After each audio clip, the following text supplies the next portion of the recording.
We are now into Black History Month, but entering the month with a lot of questions around how marginalized communities will be impacted by a changing political climate.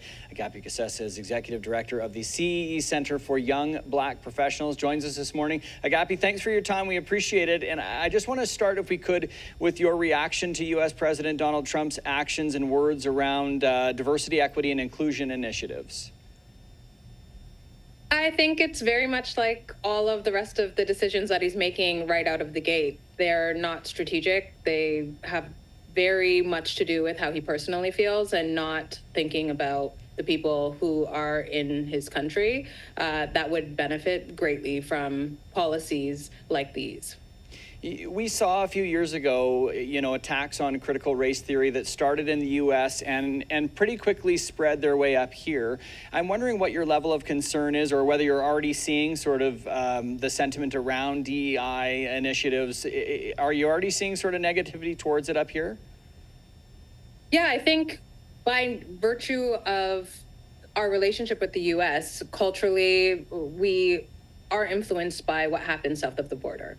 And I think often I talk about how the fact that racism and all of those things do not just get parked at the southern border, but in fact, we are affected by it. And I think if we actually understood what DE&I initiatives are supposed to do, we would be thinking about how we could include everyone in these policies, because clearly some folks feel like they're being left out, rather than taking 10 steps back and trying to attack these very policies to make folks feel right back where we were at one given time. Let's include everyone if you feel like folks are not being included, but DE&I initiatives were meant to be inclusive for everyone, not just Black folks, not just racialized folks, but that everybody could feel like their voices were heard and valued in the workplace. And if we haven't reached that place, then let's work on improving these policies rather than just getting rid of them altogether. Yeah, because I mean, there certainly are barriers facing many marginalized communities. It's Black History Month. Let's talk about some of the barriers that are facing Black Canadians. Of course, at CEE, we focus on workforce development. Young people across this country have a 24% unemployment rate in the Black community. That is atrocious. And I think we need to think about that Black history is Canadian history. Black folks in this country are also Canadian. And so benefiting Black communities benefits all of us. If we're looking at a 24% unemployment rate in a particular community, that tells us that we have an untapped talent pool that could be contributing to our economy. We're looking at tariffs ahead of us, and we are going to need homegrown talent to be able to get us out of this mess. And I think from CEE's standpoint, allowing Black youth specifically to be able to contribute to the economy and our workforce is vitally important and is a step that we need as Canadians right now. So I'll give you the magic wand. What needs to change policy-wise to see some of that happen?